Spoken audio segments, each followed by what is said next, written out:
Hello everyone, I hope you're all well. This video is going to be showing you the correct technique for rolling out round rotis. Round rotis can be a struggle even for seasoned roti makers. So this video is going to detail how I roll out my rotis and make sure that they're round every time. Just a disclaimer before I start, this video is just about how to roll out a round roti. I will be recording videos about other aspects of roti cooking in the future. First of all, you're going to want to get a rolling pin that revolves when you roll it. There are two types of rolling pins. One is a solid, straight sort of wooden structure which doesn't revolve when you roll it. And then there's this kind of rolling pin which rotates when you roll it. That's the kind that you want to help you get round rotis. Ensuring that your roti is well dusted when you're rolling it out is essential. So you're going to want to keep a bowl of just dry atta, which we call Khushka, close by. I've also got my atta dough kneaded and ready to go. If you want to learn how to make the perfect atta dough which will help you get fluffy, soft rotis, I've got a video for that already on my channel. Do check it out. I'll drop a link in the caption. Here I've taken a small pairra. Pairra just means a small handful of dough. So this isn't smooth at all. I'm going to place this into the Khushka bowl and I'm just going to press down onto it. So you'll see that one side is saturated with a lot of flour and the other side is not. So this is the technique that my mum taught me to get my pairras round and smooth. So you start off at the side of the pairra and either using your fingers or the palm of your hand, you bring it up and pull it into the center. And again, up the side, into the center. Up the side, push it into the center. Up the side, push it into the center. And you want to keep on repeating that until you feel the back of the pairra is smooth. The shape of the pairra is the foundation for the shape of our roti, so it is really important to get this smooth and round. You can use either your palm or your fingers, whatever feels more comfortable to do this motion. And with some practice, you'll be able to do this quite quickly and without as much effort. So the back of my pairra is now smooth. The front is a bit cracked, but that's absolutely fine. So now I'm just going to go in with my hands and just shape the pairra into a round circle. Now place the pairra back into the Khushka bowl and press down firmly on both sides so that the atta can adhere to the pairra. Now we're going to make the pairra bigger into a larger circle, and I want you to pay attention to the way I'm holding this. My left hand is holding the pairra in the center and my right hand is sort of applying pressure between my fingers and my palm.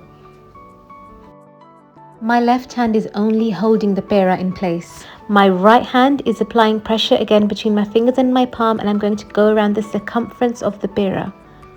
What this technique does is it helps the pairra become rounder and larger.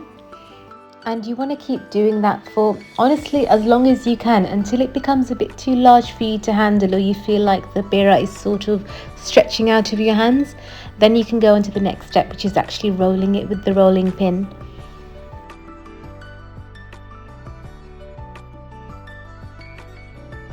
Once again, put the pairra into the Khushka bowl on both sides. Press down, not too firmly because you don't want to ruin the shape, and then bring that back to your work surface. Going to go in with the rolling pin now. You want to apply gentle pressure. Too much pressure is not going to be beneficial for the roti at all. And what you will notice is the roti will rotate underneath the rolling pin. That's the whole point of the revolving pin. It aids in the roti rolling out quicker and more round. My atta is not too soft, it's not too wet, it's not too dry, and it's well dusted, and that's why you can probably tell it's rolling out pretty effortlessly. When I feel like the roti isn't rotating quite as much, I'm going to flip it over and roll it out some more. Another really important tip is to make sure that when you roll out the roti, you are rolling it from the top to the bottom. You're not rolling it out on certain areas of the roti, you go all the way from the top to the bottom. Now that the roti is ready, I'm going to pick it up and I'm going to toss it between my hands. As a beginner, you're going to want to be a bit gentle with this because it can rip.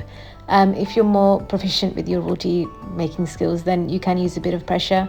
What this step does is it helps dust off any excess flour from the surface of the roti, and it also helps the shape of the roti sort of stretch out a bit so it becomes a bit bigger. So when you are rolling out your roti, it's okay if it's a tiny bit smaller than how you want it to be in the end. My roti is ready now. It's ready to go. I have a tawa on the side and it's preheated, and I'm pretty much just going to put this roti on the tawa now and let it cook. So just a few additional roti tips before I wind up this video. Number one, and the most important tip, practice makes perfect. No amount of reading tips or watching people on YouTube roll out rotis will amount to what will be done by actually getting into the kitchen and rolling out that roti. Be patient with yourself, be kind to yourself. You're not going to get it perfect on the first try. It's going to take a while.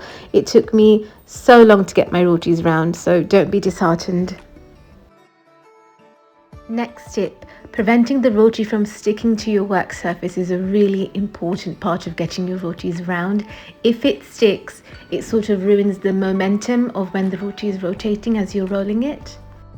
To prevent this, dust flour over the roti as needed, but also you do need to take a step back and make sure that your atta dough is optimal. I have a video about this, I've linked it in the caption, and it has everything you need to know about making sure that your atta dough is the perfect texture for rotis. Next tip, gentle, even pressure throughout the whole process. Being too heavy-handed or uneven with pressure can damage the dough, which again, it disrupts the momentum of when the roti is rotating as you're rolling it out. The more you practice and the more you make roti, you will get into a rhythm and you will be able to gauge better how much pressure is needed. But for now, if you're a beginner, just know that harsh pressure will not lead to a rounder roti or a quicker roti or a better roti. Finally, I'm just going to address this one question about rolling pins. What do you do if you don't have a revolving rolling pin? Some kitchens don't have a revolving rolling pin. I've seen plenty of desi households which use the solid one, and that's fine. If you do have that rolling pin though, you will have to manually pick up the roti after every few rolls and rotate it to ensure it's round and not oval or any other sort of shape. That's it really, that's the only difference. The rotating rolling pin just makes it a little bit easier for you, but if you don't have it, it's fine. This video was just about how to roll out a round roti, so I'm not going to show you the cooking process. However, I will be making a video about this very soon. If you enjoyed this video or found any of these tips helpful, I'd love it if you would subscribe to my channel. You'll be notified about any new videos that I put up, including any roti videos as well, which I do plan on making in the near future. Thank you so much for watching this video. I hope you learned something. I'd be so happy if you could like this video and leave a comment with your thoughts. Thank you again. Bye bye.